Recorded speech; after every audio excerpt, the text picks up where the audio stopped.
तो बच्चों कैसे हैं आप सब। बहुत बहुत स्वागत है आपका आज की इस वीडियो में। आज का ये वीडियो बहुत ज्यादा खास होने वाला है उन बच्चों के लिए जो अपना बोर्ड एग्जाम देने जा रहे हैं। जी हाँ बच्चों, जो अपना बोर्ड एग्जाम 2023 देने जा रहे हैं या फ्यूचर में अगर आप जो है सो कि वीडियो को देखते हैं, जैसे कि मान लीजिए कोई 10th का बच्चा अभी इस वीडियो को देख रहा है, वो आगे चल के 12th में भी अपना बोर्ड एग्जाम देगा 2024 में 25 में, सॉरी, ठीक है, या फिर इन फ्यूचर में भी जो भी बच्चे अपना बोर्ड एग्जाम देने वाले हैं, तो उन सभी बच्चों के लिए आज की इस वीडियो में बहुत सारी चीजें मैं डिस्कस करूंगा जो कि आपको ध्यान रखना चाहिए अगर आप अपना बोर्ड एग्जाम देने जा रहे हैं। तो वो गलतियां आपको नहीं दोहरानी चाहिए जो मैंने अपने टाइम पे गलतियां दोहराई थी। काफी सारी गलतियां मैंने भी अपने टाइम पे की थी, आपको वो चीजें नहीं करनी चाहिए। और यकीन मानिए अगर आपने बोर्ड एग्जाम देने में ये गलतियां की तो आप जीवन भर पछताएंगे। जी हाँ बच्चों, अगर आपने बोर्ड एग्जाम देने में ये गलतियां दोहराई तो आप जीवन भर पछताएंगे कि ये गलतियां मैंने क्यों की है। ठीक है, इस तरह से, क्योंकि देखिए वो होता है ना, जब टाइम निकल जाता है तो कुछ हम कर नहीं सकते। इसीलिए एक मुहावरा भी काफी प्रचलित है कि अब पछतावत का हो जब चिड़िया चुग गई खेत, यानी कि अब पछताने से क्या फायदा जब आपका समय निकल चुका है। तो भलाई इसी में है कि अभी समय है आपके पास, समय का सदुपयोग कीजिए और अपनी पढ़ाई कीजिए और देखते हैं क्या क्या चीजें आप कर सकते हैं अपने बोर्ड एग्जाम्स के लिए। चलिए वीडियो को शुरू करते हैं। ठीक है, तो सबसे पहले अगर मैं आपसे बात करूं कि जो है सो कि टाइम, जी हाँ बच्चों, टाइम मैटर करता है कि मतलब आपके पास कितना टाइम है आपका जो बोर्ड एग्जाम होने वाला है उसके लिए। ठीक है, तो ये बहुत ज्यादा मैटर करता है। अभी अगर मैं बात करूं करंट सिचुएशन की, तो अभी आप अपना बोर्ड एग्जाम देने वाले होंगे 2022-23 के सेशन में। ठीक है, तो उसके लिए पहले हम लोग देख लेते हैं कि आपके पास टाइम कितना है। ध्यान से समझिएगा, यहाँ पर मैंने आपके लिए कैलेंडर निकाला है जो कि है 2022 का, इस साल का कैलेंडर है ये। ठीक है, लेटेस्ट कैलेंडर। यहाँ पर अगर मैं आपसे बात करूं आज की, यानी कि आज है आपका 1 सितंबर 2022 और हमारा सितंबर का महीना स्टार्ट हो चुका है। ठीक है, आपका जो बोर्ड एग्जाम होना है वो फरवरी मिड में स्टार्ट होना है। तो आपके पास कितना महीना बचा है मोटा मोटा, यहाँ पर आप देख के चलिए। ये आपके पास कितने 4 महीने बच गए इस साल के। ठीक है, बोर्ड एग्जाम के लिए बता रहा हूँ, हालांकि इसमें से बहुत सारी चीजें अभी कटेंगे भी, मैं अभी वो भी चीज आपको बताऊंगा, लेकिन मोटा मोटा अभी बता रहा हूँ। 4 महीने तो ये हो गए और ये 2023 का कैलेंडर है, यहाँ पर आप देख पा रहे होंगे। तो 2023 में एक जनवरी महीना आपके पास बचता है और फरवरी मिड से आपके बोर्ड एग्जाम शुरू है, यानी कि फरवरी महीना भी ले लेते हैं क्योंकि जो है सो कि मेन जो आपका पेपर शुरू होता है वो मार्च से ही शुरू होता है। फरवरी में एडिशनल सब्जेक्ट के पेपर होते हैं हमारे। ठीक है, तो फरवरी महीना भी ले लेते हैं, तो 2 महीना इधर और 4 महीना ये आपका। ठीक है, टोटल 6 महीना है आपके पास आपके 12th क्लास को कंप्लीट होने में, या 10th क्लास का जो भी क्लास में आप पढ़ रहे हैं। जैसे कि मान लीजिए अगर आप 10th में पढ़ रहे हैं, ठीक है, तो आपकी 10th में पढ़ रहे हैं तो आपके पास 6 महीना है। अगर आप 12th में पढ़ रहे हैं तो भी आपके पास 6 महीना है। ठीक है, अब देखिए लॉजिक यहाँ पर समझिए, यानी कि जो चीजें है उनको समझिए थोड़ा सा। यहाँ पर आपने देखा कि 6 महीना तो है आपके पास, लेकिन ध्यान से समझिए, अब 6 महीने में से भी दिन कम करते चलिए। सितंबर शुरू हो गया हमारा, ठीक है, सीबीएसई के तरफ से और इन जो है सो कि बोर्ड्स वगैरह की तरफ से आपका गाइडलाइंस आ गया है कि जो आपका मिड टर्म एग्जाम होना है वो होना है अक्टूबर महीने में। ठीक है, अक्टूबर महीने में आपका मिड टर्म खत्म हो जाना चाहिए। ठीक है, तो आपका इस मिड टर्म के प्रिपरेशन के लिए सितंबर चला जाएगा आपका, तो ये 1 महीना इधर से कटा सितंबर। उसके बाद अक्टूबर में आप अपना मिड टर्म दे रहे होंगे तो उस टाइम पे आप बोर्ड की कोई तैयारी नहीं करेंगे, मिड टर्म पे फोकस करेंगे, यानी आधे सिलेबस पे फोकस करेंगे। ध्यान से समझिए। ठीक है, तो 2 महीना यहाँ चला गया आपका। उसके बाद शुरू हो जाएगा नवंबर। ठीक है, नवंबर वगैरह में प्रैक्टिकल वगैरह होते हैं। नवंबर हो गया आपका, दिसंबर हो गया, फिर दिसंबर में आपका प्री बोर्ड शुरू हो जाएगा। ठीक है, जैसा कि गाइडलाइंस आया है उसके अनुसार बता रहा हूं मैं आपको। दिसंबर में आपका शुरू हो जाएगा प्री बोर्ड, और देन अगर मैं बोर्ड एग्जाम की बात करूं तो 15 फरवरी से मान के चलिए आपका बोर्ड एग्जाम शुरू हो जाएगा, और जो आपका मेन बोर्ड एग्जाम होगा वो होगा आपका मार्च महीने में। ठीक है, तो मोटा मोटा मान के चले तो 2-3 महीना आपके पास बचा है पढ़ने के लिए। ठीक है, अगर मैं बीच के एग्जाम्स को हटा दूं तो उस हिसाब से बता रहा हूँ। ठीक है, तो मोटा मोटा इतना टाइम आपके पास बचा हुआ है, तो इस चीज का खास ध्यान रखिएगा। ये टाइम मैंने आपको इसीलिए याद दिलाया ताकि आप जो है सो कि थोड़ा सा सतर्क हो सके, अवेयर हो सके और टाइम वेस्ट ना करे। बच्चों टाइम बहुत इंपॉर्टेंट है, और आपकी जानकारी के लिए मैं बता दूं, अगर आप जो है सो कि इस सेशन में पेपर दे रहे हैं ना, तो आपका जो है सो कि सेशन में बात कर रहा हूँ 2022-23 की, 2022-23 सेशन की बात कर रहा हूँ। 2022-23 के सेशन में जो भी बच्चे अपना बोर्ड एग्जाम देने वाले हैं उनको वैसे ही कम टाइम मिला है क्योंकि हमारा सेशन ऑलरेडी लेट चल रहा है। ठीक है, तो टाइम बहुत कम है भाई। आपको एक चीज मैं बताता हूँ, आपको ना ये चीज अभी अंदाजा नहीं होगा, जब फटाफट टाइम बीतता जाएगा ना, आपके मिड टर्म आ जाएंगे, उसके बाद प्री बोर्ड आ जाएगा, देन आपको रियलाइज होगा कि यार अरे टाइम तो बीत चुका है। ठीक है, तब आप जाकर के वहां पर परेशान होंगे, तो वहां परेशान जो होना वो दिक्कत कर सकता है आपको। इससे अच्छा अभी थोड़ा परेशान हो लीजिए, आगे चल के आपको सहूलियत मिलेगा।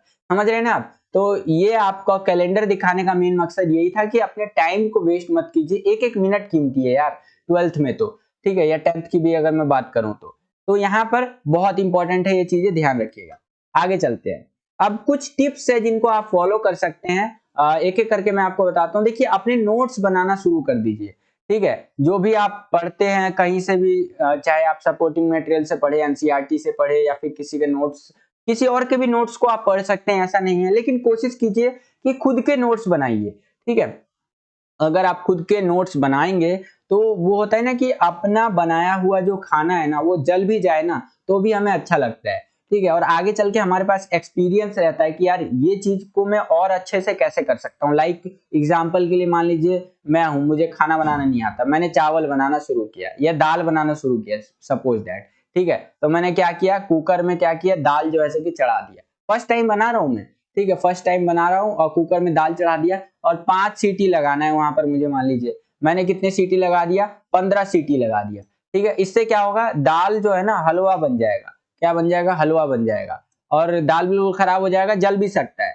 ठीक है, तो यहाँ पर क्या हुआ, मैंने बनाया, एटलीस्ट दाल मैंने बनाया, तो मुझे पहली बार में पता चल गया कि चलो मेरा पहली बार में खराब था क्योंकि मैंने 15 सीटी लगने दिया दाल के अंदर, जबकि लगना था 5 सीटी। ठीक है, तो नेक्स्ट टाइम से जब मैं दाल बनाऊंगा तो मैं ये चीज का ध्यान रखूंगा कि 5 ही सीटी लगे और थोड़ा बढ़िया तरीके से बने, और भी प्रिपेयर होकर के बनाऊंगा। समझ रहे हैं ना? तो इतना सब चीज समझाने का मेन मतलब यही है कि आप खुद के नोट्स बनाया कीजिए। खुद के नोट्स जब आप बनाएंगे तो गलतियां भी करेंगे, लिखने का प्रैक्टिस आपका डेवलप होता रहेगा। ठीक है, और जब अपना बोर्ड एग्जाम आप लिखने बैठेंगे, या मिड टर्म का एग्जाम लिखने बैठेंगे, या प्री बोर्ड का एग्जाम लिखने बैठेंगे, तो आपके माइंड में ना पॉइंट्स की कमी नहीं होगी। पॉइंट्स आपके माइंड में ना भर भर के रहेगा कि कौन कौन से पॉइंट्स को मैं ऐड कर सकता हूँ। शब्द होता है ना, लिखते लिखते समझ में नहीं आता है कि यार अब तो शब्द खत्म हो गए, अब क्या लिखूं, तो इस चीजों की कमी नहीं होगी। ये मैंने खुद से एक्सपीरियंस किया भाई, मैंने अपने नोट्स बनाए थे, और ये चीज बहुत बड़े प्लस पॉइंट के रूप में आपके काम में आएगा, ध्यान रखिएगा। तो आप कोशिश कीजिए कि अपने नोट्स खुद बनाया कीजिए, और नोट्स बनाओ यार, ये बहुत इंपॉर्टेंट है। नेक्स्ट, एनसीईआरटी पढ़ने की आदत डालो और महत्वपूर्ण चीजों को हाईलाइट करो। देखो, आपके पास अभी टाइम है। ठीक है, मैं ये आपको कैलेंडर भी दिखाया था, उसमें भी मैंने आपको बता दिया, मोटा मोटा 2-3 महीना के आसपास है आपके पास टाइम।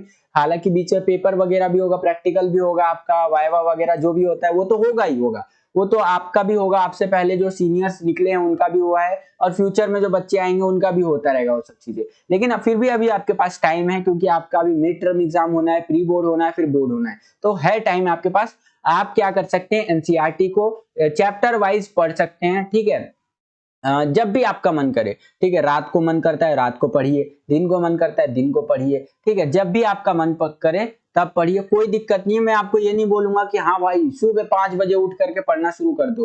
भाई हर किसी का पढ़ने का अपना एक अलग तरीका होता है, अपने अलग रूटीन से हर बंदा पढ़ता है। ठीक है, तो आप अपने हिसाब से पढ़िए जब भी आपको सुटेबल लगता है। बस एक चीज का खास ध्यान रखिएगा, अगर आप 1 घंटा पढ़ने बैठ रहे हैं ना, तो कोशिश कीजिए कि उस 1 घंटे में आपके दिमाग में कोई और बात ना चल रही हो, वही बात चलनी चाहिए। या आप आधा घंटा ही पढ़ने बैठिए, यार 10 मिनट ही बैठो, लेकिन ना उस टाइम पे सिर्फ आपके माइंड में वही चीज चलना चाहिए जो आप उस टाइम पे रीड कर रहे हो। सपोज दैट मान लीजिए आप पॉलिटिकल साइंस का, क्लास 12 की बात कर रहा हूँ, पॉलिटिकल साइंस का चैप्टर नंबर 2 पढ़ रहे हो, दो ध्रुवीयता कांत। ठीक है, तो उस टाइम पे आपके मन में वही होना चाहिए, यूएसए, यूएसएसआर, ये सारी चीजें, मतलब टॉपिक्स घूमने चाहिए आपके दिमाग में। ये नहीं घूमना चाहिए कि यार आज का मेरा पूरा डेटा बचा हुआ है, मैं कहाँ खर्च करूंगा, या मैं अपने दोस्तों के साथ घूमने नहीं गया, या मैंने पबजी नहीं खेला, या फिर XYZ कुछ भी रीजन हो सकता है। तो वो सब चीजें आपके दिमाग में नहीं होनी चाहिए, ध्यान रखिएगा। आपको एनसीईआरटी पढ़ने की आदत डालनी है, और अगर आपने एनसीईआरटी पढ़ा, नोट्स बनाए, तो भाई बल्ले बल्ले ध्यान रखिएगा। ठीक है, आगे नेक्स्ट। कई बच्चे बोलते हैं मुझसे कि सर किताब खोलता हूं ना सर, तो मेरा जो मतलब एक्सप्रेशन है ना वो कुछ इस टाइप का हो जाता है। यहाँ पर आप देखेंगे तो एक बच्चे ने किताब खोल रखा है यहाँ पर, और देखेंगे ना तो किताब उससे 10 गुना बड़ा लग रहा है, ठीक है, और बच्चा बिल्कुल छोटा सा लग रहा है। तो ये चीज आपको नहीं करना है। आपको कोशिश करना है ना कि जब भी आप किताब खोले, यार देखो स्टार्टिंग में ही जैसे कि वो कहते हैं ना कि कोई भी व्यक्ति जो है अपनी माँ के गर्भ से ही कोई चीज सीख करके बाहर नहीं आता है। जो मतलब वो पैदा हो जाता है यानी जन्म ले लेता है, उसके बाद ही वो कोई चीज सीखता है। तो वही चीज है आपको। मेरा कहने का मतलब ये है कि आपको एक हैबिट डेवलप करना होगा, एक आदत डेवलप करना होगा अपने अंदर, ठीक है, एनसीईआरटी को रीड करने की। यहाँ पर किताब इसीलिए मैंने दिखाया है। यहाँ पर कई सारे बच्चे बोलते हैं ना कि सर किताब खोलता हूँ तो नींद आ जाता है, पढ़ने का मन नहीं करता है, वगैरह वगैरह बहुत सारे बहाने मारते हैं, ठीक है। तो वो चीज है ना यार कि करने वाला कर जाता है, बस समझ रहे हो ना। आपके मन में अगर एक दृढ़ निश्चय है ना कि मेरे को अच्छा परसेंटेज लाना है, या एक अच्छा जो है सो कि मतलब कहते हैं ना एक अच्छा मार्क्स लेकर के निकलना है 12th क्लास से, तो आप कर जाओगे, ठीक है। तो बहाने बनाना छोड़ दो यार, और ये सारी चीजें फॉलो करो कि मतलब किताब पहले यार देखो स्टार्टिंग में आप पढ़ेंगे ना तो बड़ा मुश्किल लगेगा। मान लो 5 मिनट भी पढ़े ना तो बोलोगे यार मैंने बहुत पढ़ लिया, ठीक है। लेकिन धीरे धीरे डेवलप करो। कोई भी आपको आदत डेवलप करनी है ना, 21 दिन का फॉर्मूला होता है साइकोलॉजी के हिसाब से, कि अगर आप 21 दिन तक क्या करोगे, कोई भी काम को कंटिन्यू करोगे तो उसकी आदत पड़ जाएगी आपको। स्टार्टिंग में लेकर बैठोगे 5 मिनट तक नहीं पढ़ पाओगे, फिर 10 मिनट पढ़ोगे, फिर 12 मिनट, फिर 15 मिनट, धीरे धीरे वो टाइम आ जाएगा आपका, वो कैपेसिटी बिल्ड हो जाएगी कि आप 2-2 घंटे 5-5 घंटे भी बैठ सकते हो, ठीक है। हाँ बीच बीच में थोड़ा गैप भी होता रहेगा 5-10 मिनट का, लेकिन इतना टाइम भी आप पढ़ सकते हो। लेकिन उसके लिए डेवलप करना पड़ेगा आपको। आज के टाइम पे बड़ा मुश्किल है डेवलप करना, लेकिन अगर आप करने पे आ जाओ तो कुछ भी कर सकते हो भाई, ठीक है। ये सारी चीजें मैं बता रहा हूँ, मुझे पता है कई सारे बच्चे मानेंगे, कई सारे बच्चे नहीं मानेंगे। तो जो बच्चे मानेंगे वेल एंड गुड है भाई, बढ़िया है। और जो नहीं मानेंगे उनका तो भाई मैं क्या ही बता सकता हूँ, वो तो भगवान ही मालिक है उनके लिए। नेक्स्ट यहाँ पर देखिए आप सैंपल पेपर्स को सॉल्व कर सकते हो। हमारे चैनल पे आपको देखने को मिल जाएगा। सैंपल पेपर अभी आया नहीं है ऑफिशियली, लेकिन हमने आपके लिए अपलोड किया है। पैटर्न सीबीएसई ने बोला था कि ओल्ड आपका जो है सो कि पैटर्न चलेगा, और प्लस में आपका जो है सो कि न्यू सिलेबस जो आया है आपका सेशन 2022-23 के लिए जो सिलेबस आया है आपका, इन दोनों का मिक्सचर बना करके हमने आपके लिए सैंपल क्वेश्चन पेपर्स बनाए हैं, ठीक है। तो ये सैंपल पेपर आपको देखने को मिल जाएगा हमारे चैनल पे। आप वीडियो वाले सेक्शन में जाओगे, प्लेलिस्ट वाले सेक्शन पे, वहां पर आपको देखने को मिल जाएगा, उनको देख लीजिएगा। और जैसे ही ऑफिशियल सैंपल पेपर आएगा तो उसकी वीडियोस भी आपको हमारे चैनल पे देखने को मिल जाएगी, तो उसके लिए आप बेफिक्र रहिए, ठीक है। नेक्स्ट आप पढ़ने के लिए और क्या कर सकते हो, आप पढ़ने के लिए आप सपोर्ट मटेरियल डाउनलोड कर सकते हो। अगर आपको मिल गई है बुक से तो मिल गई है स्कूल से तो वेल एंड गुड है। और अगर आपको नहीं मिला है स्कूल से सपोर्ट मटेरियल सब्जेक्ट वाइज, तो आप डाउनलोड कर सकते हो डायरेक्टली। आपको क्या करना है, गूगल पे जाना है, वहां पे लिख दीजिएगा सीबीएसई क्लास 12 या क्लास 10 क्लास 11, ठीक है, जो भी क्लास है आपका सपोर्ट मटेरियल आगे लगा के लिख दीजिएगा तो आ जाएगा नीचे, वहां से आप डाउनलोड कर सकते हैं। ये मैंने एक लगा रखा है, ये क्लास 12 का पॉलिटिकल साइंस का सपोर्ट मटेरियल है। और सपोर्ट मटेरियल पढ़ा कीजिए, इससे आपको फायदा ये होगा कि शॉर्ट में चीजें, एक होता है ना कि समरी क्लियर होना, तो समरी आपका क्लियर होता रहेगा, ठीक है। जैसे मान लीजिए आप बुक पढ़ रहे हैं एनसीईआरटी, बोर हो गए, फिर आपको नेक्स्ट चैप्टर पढ़ना है, तो आप सोचेंगे यार अभी तो बोर हो रहा हूँ, चल ठीक है सपोर्ट मटेरियल पढ़ लेता हूँ। सपोर्ट मटेरियल उठाएंगे तो उसमें मोटा मोटा चीजें आपको कॉन्सेप्ट क्लियर कर रखा होगा, देन उसके बाद आप बुक पढ़ेंगे तो और इजी लगेगा। और उसके बाद अगर आप मान लीजिए अगर आप सपोर्ट मटेरियल नहीं पढ़ना चाहते हैं, आपको अच्छा नहीं लग रहा है, तो आप जो है सो कि ऑनलाइन अपना फोन से वीडियो देख ही रहे हैं, तो फोन से आप और भी वीडियोस देख सकते हैं, सिलेबस की वीडियो देख सकते हैं। मैं ये नहीं कह रहा, हमारे चैनल पे देखिए, आप यूट्यूब बहुत बड़ा है, आप किसी भी चैनल पे देख सकते हैं, सिलेबस की वीडियो देख सकते हैं, इंपॉर्टेंट क्वेश्चन जो होता है उसकी वीडियो देख सकते हैं, सैंपल क्वेश्चन पेपर्स की वीडियो देख सकते हैं, ठीक है। XYZ बहुत सारी वीडियोस आपको देखने को मिलेगी पूरे इंटरनेट पे, पूरे यूट्यूब वगैरह पे, तो आप कहीं से भी वीडियोस वगैरह देख सकते हैं, लर्निंग की चीजें देख सकते हैं इस टाइम पे, ठीक है। कोशिश कीजिए ज्यादा से ज्यादा फोकस रखने का अभी आपके 12th क्लास के अंदर, ठीक है। ज्यादा दुनियादारी के चक्कर में अभी मत पड़िए, ठीक है, क्योंकि आपका 10th या 12th जो भी बोर्ड होता है वो बहुत इंपॉर्टेंट होता है। और कुछ टिप्स दे देता हूं मैं आपको, इन टिप्स को ध्यान से समझ लीजिए और हमेशा फॉलो कीजिएगा अपने बोर्ड एग्जाम में, ठीक है। रैंडमली जो मेरे दिमाग में आ रहा हूं मैं आपको बता दे रहा हूं, जैसे कि मैंने आपको बताया बुक्स पढ़िए, ठीक है, बुक्स में भी एनसीईआरटी को फोकस कीजिए, ठीक है। एनसीईआरटी को अगर आप फोकस करेंगे तो उससे आपका फायदा ये रहेगा कि पूरा कंसेप्ट क्लियर रहेगा आपका A to Z, आपको हर एक चीज पूरा लाइन बाय लाइन याद रहेगा। ठीक है। दूसरी नंबर बात, आप जो है सो कि इस टाइम पे ना, अभी जो आपका 10th का या फिर आप मान लीजिए अभी एक 12th के स्टूडेंट है, तो ये जो टाइम चल रहा है आपका, जब आपको बोर्ड एग्जाम देना है, तो आपके माइंड में तो यार कुछ होना ही नहीं चाहिए। अगर मैं स्पेसिफिकली 12th की बात करूं तो आपके माइंड में कुछ होना नहीं चाहिए, क्योंकि यार देखो, क्लास 1 से लेकर के क्लास आपका 11th तक आपने पढ़ाई की है, ठीक है। अब क्लास 12 आ गया है, क्लास 11 तक आपने क्या किया नहीं किया कोई नहीं पूछेगा दुनिया में, ठीक है। आप जब क्लास 12 करके अपना स्कूलिंग खत्म करेंगे, स्कूल आपका जब खत्म होगा, तो उसके बाद अगर आपसे लाइफ में कोई स्कूल लाइफ के बारे में पूछेगा भी, तो बेसिकली आपके 12th क्लास के बारे में पूछेगा, जैसे कि आपके 12th में कितने परसेंटेज आए थे, या फिर अगर आप 12th करने के बाद अगर आप कॉलेज करने भी जाते हैं, क्या करने जाते हैं, कॉलेज करने भी जाते हैं आप, तो वहां पर भी आपका जो है सो कि 12th के परसेंटेज मांगे जाते हैं, ठीक है। 10th का जो सर्टिफिकेट होता है ना, वो सिर्फ डेट ऑफ बर्थ के काम आता है, याद रखिएगा, ठीक है। जो मेन काम आएगा आपका 12th का सर्टिफिकेट काम आएगा, और 12th में जो आपने नॉलेज यानी कि जो ज्ञान जो है सो कि अधिग्रहित किया है, जो आपने नॉलेज गेन किया है ना, वो नॉलेज बहुत काम आएगा आपको जीवन में, ध्यान रखिएगा यहाँ पर। और भी चीजें अगर मैं बताऊं तो कई सारे बच्चे बोलते हैं कि सर मान लीजिए मेरे 12th में अच्छे परसेंटेज आ गए, मैंने बहुत पढ़ा, ठीक है, मेरे परसेंटेज आ गए 98% या सपोज दैट 99% आ गए मेरे, ठीक है, 12th क्लास में। स्ट्रीम कोई सा भी हो सकता है, आर्ट्स कॉमर्स साइंस कोई सा भी हो सकता है, मुझे रेगुलर कॉलेज लेना है। रेगुलर कॉलेज में क्या होगा, अब एंट्रेंस एग्जाम होगा, एंट्रेंस एग्जाम के बेस पर जो है सो कि मेरा सिलेक्शन होगा और मेरा एडमिशन होगा वहां पर, ठीक है। तो क्या फायदा मेरा 98 99% लाने का, तो यहाँ पर एक कैच है, यहाँ पर मैं बताना चाहूंगा कि अगर आप 98 99% ला रहे हो, तो सोचो आपका नॉलेज, आपका ज्ञान जो है वो किस लेवल का होगा। एक बच्चा है, यहाँ पर मैं आपको अच्छे से बताता हूँ, एक 12th का बच्चा है, ठीक है, 12th का बच्चा है, इसका नाम है ए, इसने लाया परसेंटेज 12th क्लास में 98 परसेंटेज लाया, ठीक है, यानी 98% इसके नंबर आए। दूसरा है 12th का बच्चा है आपका, जिसका नाम है बी, इसके परसेंटेज आए आपके मान लीजिए 56%, ठीक है, 12th क्लास में इसके परसेंटेज आए कितने, 56%। तो नॉलेज किसके पास ज्यादा होगा भाई, इसके पास नॉलेज ज्यादा होगा 12th का, ठीक है। और अगर मैं पढ़ाई के हिसाब से बात करूं ना, तो इसके पास नॉलेज ज्यादा होगा, क्योंकि कोई नकल मार के भी ला सकता है ना भाई, तो ज्यादा से ज्यादा नकल मार के कितना ले आएगा, 70 80 ले आएगा, बहुत से बहुत लाएगा, तो 98% लाने के लिए वो बंदा ही ला सकता है जो पढ़ा होगा, ठीक है। तो मैं ये कहना चाह रहा हूं आपको कि अगर आप अच्छे से पढ़ाई करेंगे ना, तो आपके पास ज्ञान का भंडार रहेगा, तो इससे आप ना केवल अपने कॉलेज वगैरह के एंट्रेंस में जो आपका एग्जाम होता है उसको क्रैक कर सकते हैं और एक अच्छा कॉलेज में एडमिशन ले सकते हैं, उसके अलावा अगर आप कोई गवर्नमेंट एग्जाम की तैयारी करेंगे, ठीक है, तो वहां पर भी आपको एक जो ज्ञान है ये काम में आएगा, ये नॉलेज काम में आएगी। तो जो 12th है आपका वो बहुत इंपॉर्टेंट हो जाता है, ठीक है, ध्यान रखिएगा। तो 12th में पढ़ेंगे तो बिल्कुल ध्यान से पढ़ो यार, और देखो मौज मस्ती भी करो यार, कोई दिक्कत नहीं है। ऐसा मैं अगर आपको बोल दूंगा ना कि मौज मस्ती मत करो, जो आपका मोबाइल है, ठीक है, मोबाइल को क्या करो, साइड में कर दो एकदम, और अपने दोस्तों से जो सो कि साइड में कर दो, और अपने दोस्तों से मिलना बंद कर दो, ठीक है। तो ये पता है, ऐसे बोल दूंगा दोस्तों से मिलना बंद कर दो, तो ये पता है, मान लीजिए 99% जो बच्चे हैं ना, ये नहीं मानेंगे इस बात को, ठीक है। मैं क्या, कोई भी संदीप माहेश्वरी सर, जितने मोटिवेशनल स्पीकर आपको यूट्यूब पे देखने को मिलेंगे, आप एक दिन उनकी वीडियो देखोगे, एक दो दिन फॉलो करोगे, तीसरे दिन से फिर वही आदतें शुरू हो जाएंगी।